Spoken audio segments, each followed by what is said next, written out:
तर फ्रान्समध्ये थांबवलेलं विमान अखेर मुंबईत पोहोचले। अडकलेले 276 प्रवासी सुखरूप मायदेशी परतलेत। मानवी तस्करीच्या संशयावरून 4 दिवस हे प्रवासी अडकले होते।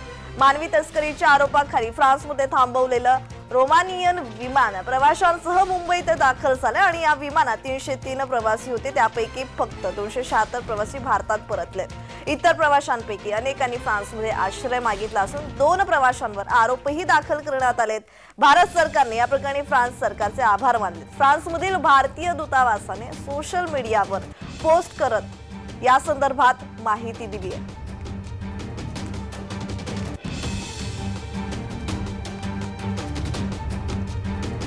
तर फ्रान्समध्ये थांबवलेलं विमान मुंबईत पोहोचलंय। अडकलेले 276 प्रवासी सुखरूप मायदेशी परतलेले आहेत। मानवी तस्करीच्या संशयावरून 4 दिवस हे प्रवासी अडकले होते।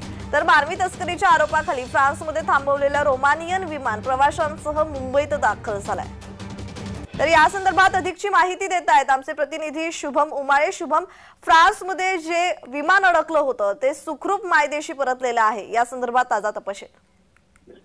अगदी बरोबर प्रज्ञा, बघायला गेलं तर अत्यंत धक्कादायक गोष्ट जी आहे समोर आली आहे। मानवी तस्करीचं प्रमाण कुठेतरी वाढत चाललेलं आहे आणि पाहायला गेलं तर मानवी तस्करी संशय असलेले 303 प्रवासी जे आहेत हे फ्रान्समधून जे आहेत मुंबईमध्ये दाखल झालेले आहेत। बघायला गेलं तर एअरबस A340 असं जे विमान आहे ते 303 भारतीय प्रवाशांना घेऊन जे आहे परत आलेला आहे आणि आता जी सध्याची अशी माहिती मिळत आहे 303 पैकी 276 प्रवासी जे आहेत एकूण पोहोचले आहेत आणि उर्वरित 25 जणांनी फ्रान्समध्येच आश्रयाचा अर्ज केला आहे आणि त्यातील 2 जे प्रवासी आहेत त्यांना पोलिसांनी ताब्यात घेतलेला आहे। आणि समजा फ्रान्समध्ये मानवी तस्करी करताना आढळलं तर सुमारे 20 ते 22 वर्षाची जी आहे शिक्षा ठोठावण्यात येत असते। जी धन्यवाद शुभम, तुम्ही दिलेल्या माहितीसाठी।